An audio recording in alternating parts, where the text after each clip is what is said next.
A'udzubillahi minasyaitonirrajim. Bismillahirrahmanirrahim. Assalamualaikum warahmatullahi wabarakatuh. Kembali lagi bersama Mang Sukir, yang tentunya akan menemani teman-teman semua dengan sebuah kisah-kisah horor dan mistis. Dan untuk cerita kali ini masih melanjutkan cerita yang sebelumnya, yang berjudul Janinku Selalu Menghilang Ketika Memasuki Usia Kehamilan 20 Minggu. Cerita ini ditulis oleh Yusyusni, dan seperti biasa, bagi teman-teman yang ingin membacanya secara langsung atau teman-teman ingin membaca koleksi cerita lain dari Kak Yusni, silakan teman-teman bisa langsung kunjungi link yang saya sudah siapkan ada di deskripsi. Dan tak usah berlama-lama, mari kita ke ceritanya. Selamat mendengarkan. Mataku terbuka perlahan. Kuperhatikan ke sekeliling yang terdapat tirai putih penyekat. Beberapa gambar tentang kesehatan terpajang di dinding ruang. Kudengar sayup-sayup, ada yang sedang berbicara di balik tirai. Setelah kupertajam lagi pendengaranku, kupastikan itu suara Bang Rizwan, suamiku. "Bang," panggilku yang masih enggan untuk duduk bangkit. Suaranya hening, yang terdengar hanya derit langkah mendekat. Tirai tersingkap. Suamiku berhenti sejenak memandangku dengan sumringah, lalu menghambur mendekapku erat. Rambutku diusap-usap. Bertubi-tubi ciuman ia daratkan ke wajahku, sampai aku sendiri bingung melihat sikapnya. Aku malah berfokus pada dokter wanita yang mengenakan jas putih memakai jilbab hitam menutupi kepalanya. Sang dokter ikut senyum sambil menggelengkan kepala. "Bang." Aku berusaha melepas tangan Bang Rizwan yang melingkar. Suamiku patuh untuk melonggarkan tangannya. "Iya sayang, kamu tidak senang? Senang kenapa? Gimana aku bisa kesini?" tanyaku heran. Tangan Bang Rizwan beralih ke perutku. Ia mengusapnya pelan. Senyum dan bulir bening yang menganak di pelupuk matanya menunjukkan kebahagiaan. "Penyebab kamu pingsan karena ada buah cinta kita di dalam rahimmu yang tengah berkembang. Bu Gina dan beberapa warga membawa kamu ke klinik ini. Lalu mereka menghubungi abang," kata suamiku dengan semangat. Aku menganga seakan tak percaya. Bu dokter yang memperhatikan sedari tadi kini mendekat. "Iya bu, usia kehamilan ibu sudah 2 minggu. Penyebab ibu dilarikan ke sini karena tekanan darah ibu yang terlalu tinggi. Selama kehamilan, ibu harus menjaga pikiran ibu untuk tidak stres," ucap dokter tersebut. Bibirku sulit terangkat. Aku masih belum yakin. Semenjak kehilangan janin itu, aku sudah tidak menghitung kapan terakhir kali haid. Kalau dulu aku sangat antusias, setiap bulan aku berharap telat. Tetapi setelah kejadian itu rasanya hambar. Kini aku diberi kepercayaan lagi oleh Tuhan.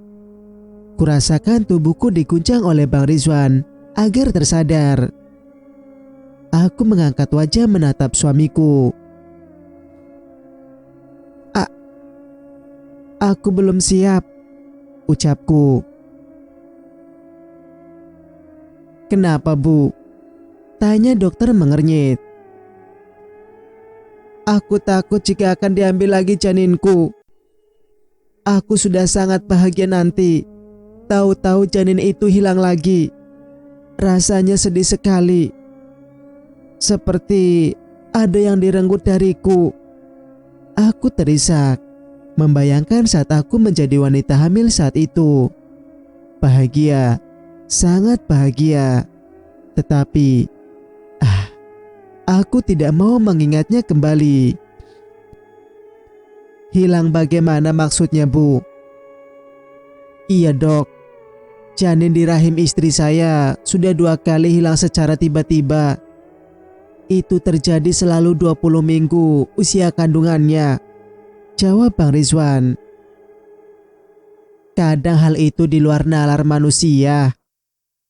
Tetapi saya percaya, karena sepupu saya dulu juga pernah mengalami hal yang sama. Pada akhirnya dia diruqyah dan alhamdulillah bisa mengandung kembali dan melahirkan bayi dengan sehat. Sayang, ini adalah rezeki kita. Tapi bila perlu untuk kehamilan ini, Abang akan banyak menghabiskan waktu di rumah memperhatikan kamu. Bang Rizwan berusaha meyakinkan aku. Aku takut mimpiku hancur lagi untuk memiliki anak. Bu, semuanya itu sudah kehendak yang di atas. Kita sebagai manusia hanya bisa berpasrah dan berdoa. Aku melongo ke bawah, kuusap perutku yang masih rata. Sayang, kita sudah melalui banyak cobaan. Tapi kenapa kamu masih ragu? Jika memang kamu tidak menginginkan kehamilan ini, lantas mau diapakan? Mau digugurkan? Kamu mau membunuh darah daging kita? Enggak, aku tidak akan lakukan itu. Tapi aku takut, Bang. Bang Rizwan memelukku erat. Sayang, ada Abang di sisimu. Kita akan menjaga dengan sungguh-sungguh. Lagian, kita sudah tidak tinggal di rumah lama lagi kan? Jadi tak perlu risau. Aku menghembuskan napas. Perasaanku sedikit tenang.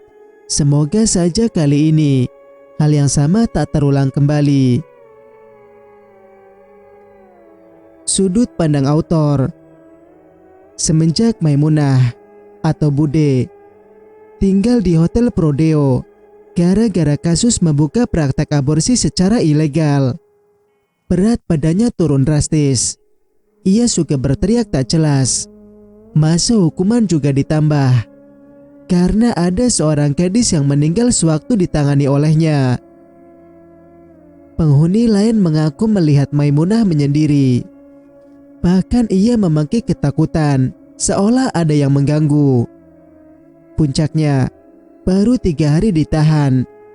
Maimunah demam tinggi. Dari kemaluannya, mengeluarkan keputihan yang berbau busuk. Ia sudah mengobatinya dengan obat yang disarankan oleh teman-temannya yang lain. Namun, tak kunjung jua sembuh. Bahkan makin parah karena disertai nyeri dan gatal. 2 hari ia dirawat dengan intens oleh pihak lapas. Kondisinya semakin memburuk. Tati sang kakak dihubungi oleh kantor polisi, memberitahukan agar segera datang menjenguk adiknya. Melihat adiknya mengalami sakratul maut yang luar biasa menyakitkan, sampai mata Maimunah mendelik ke atas, tak bisa ditutup. Bahkan gumpalan darah sebesar telapak tangan terus keluar dari kemaluan Maimunah. Tati hanya bisa menangis sejadi-jadinya, menyesali perbuatan adiknya selama ini yang telah berbuat dosa besar. Dokter sudah mengangkat tangan. Mereka menyerah. Mau bagaimana lagi?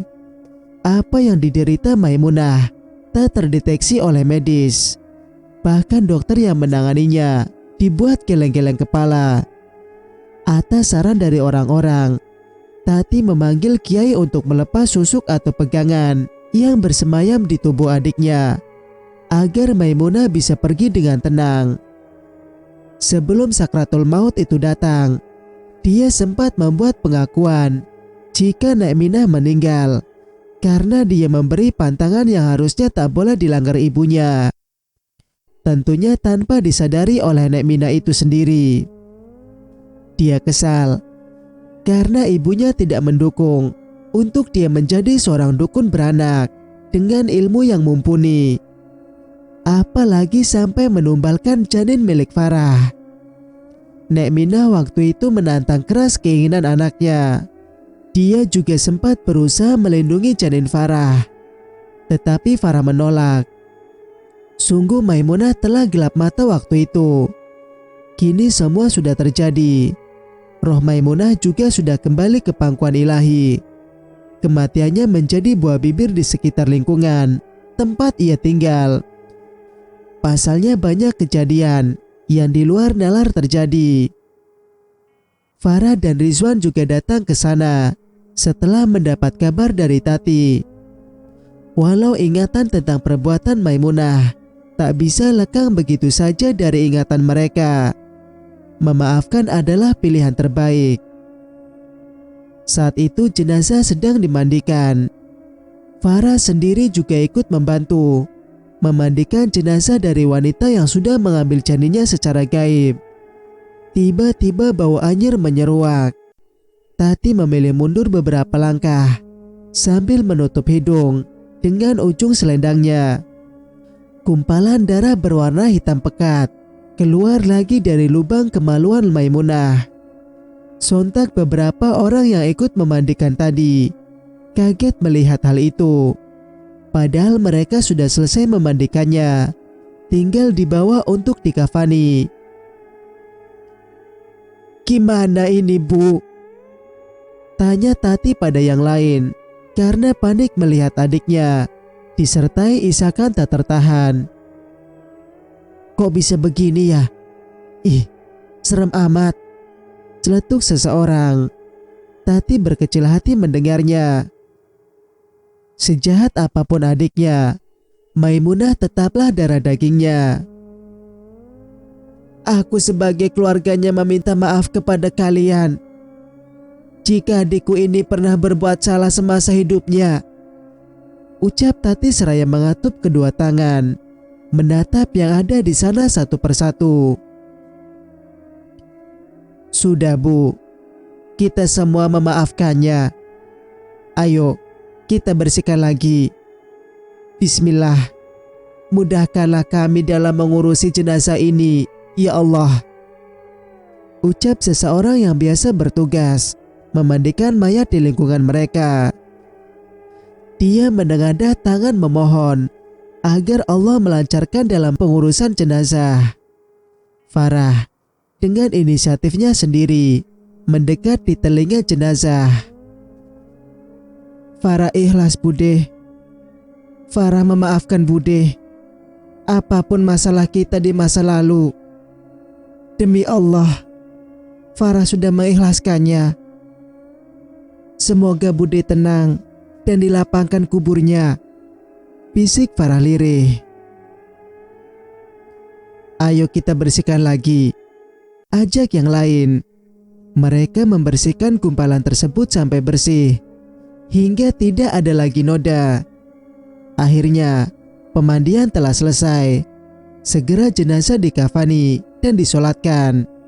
Rizwan dan suami Silvi mengantarkan jenazah ke peristirahatan terakhir, dibantu oleh para warga. Teriring doa sebagai penutup pelaksanaan penguburan jenazah yang dilakukan oleh seorang ustadz. Saat yang lain sudah pulang, kini tinggal keluarganya saja yang masih merenung, menatap gundukan tanah yang basah ditaburi bunga. Tati terisak. Ia menggigit bibirnya. Tangannya tak berhenti mengusap batu nisan yang bertuliskan nama adiknya. Silvi yang melihat ibunya berduka tak tega membiarkan sang ibu berlarut dalam kesedihan. Dia membujuk Tati agar meninggalkan makam. Entah kenapa jalan ini yang ia pilih.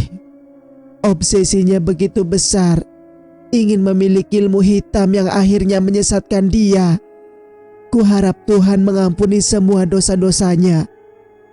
Terlebih dia sudah membunuh emak, menumbalkan janin Farah.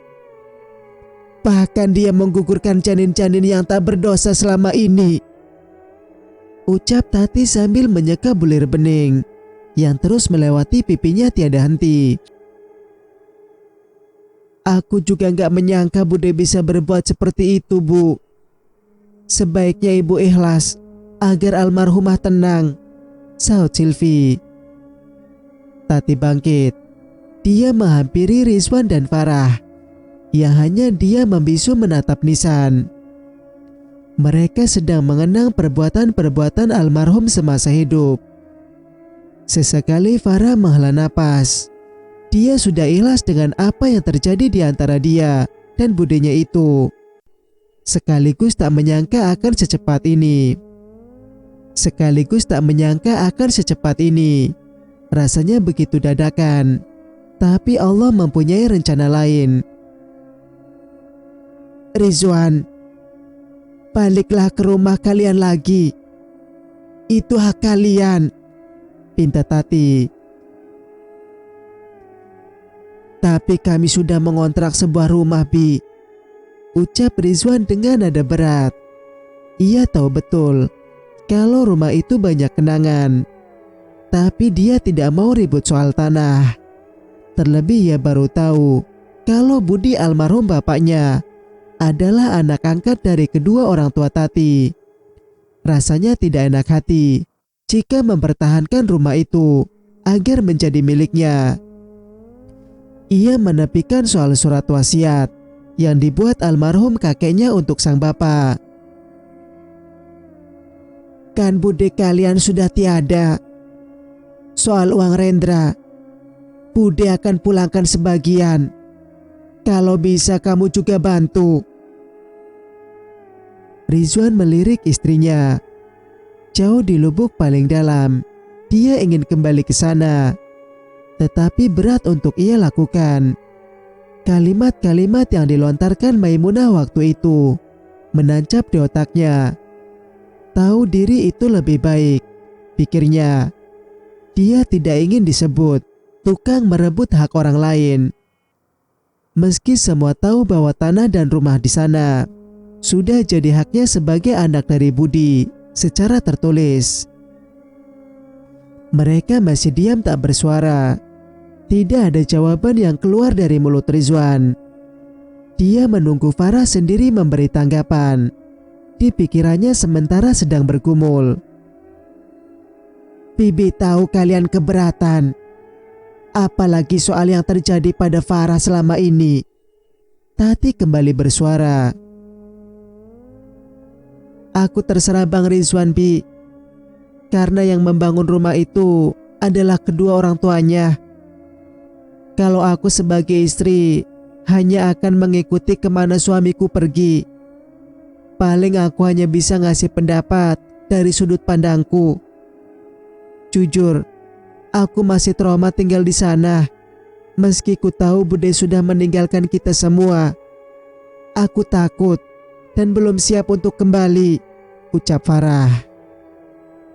Kalau Rizwan ingin Farah bahagia, Bi, Rizwan tidak punya siapa-siapa lagi selain dia, keluarga Rizwan. Kamu gak anggap Bibi sebagai orang tuamu, Wan? Tati mengerutkan dahi. Hatinya sedih saat Rizwan berbicara begitu. Biar bagaimanapun, dia tidak ada masalah dengan Rizwan selama ini.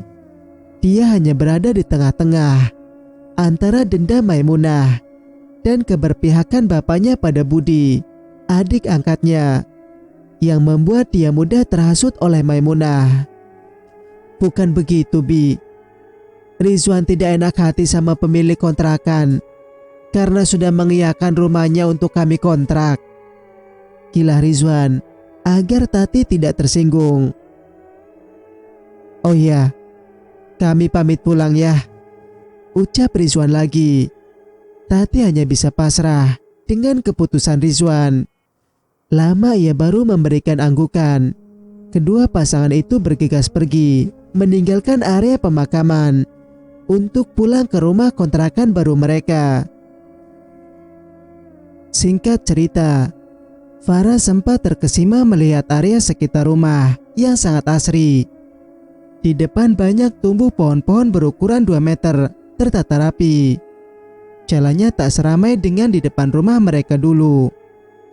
Sementara menunggu suaminya menemui pemilik kontrakan di sebelah, Farah melihat-lihat ke sekeliling rumah. senyum langsung terkembang dari raut wajahnya.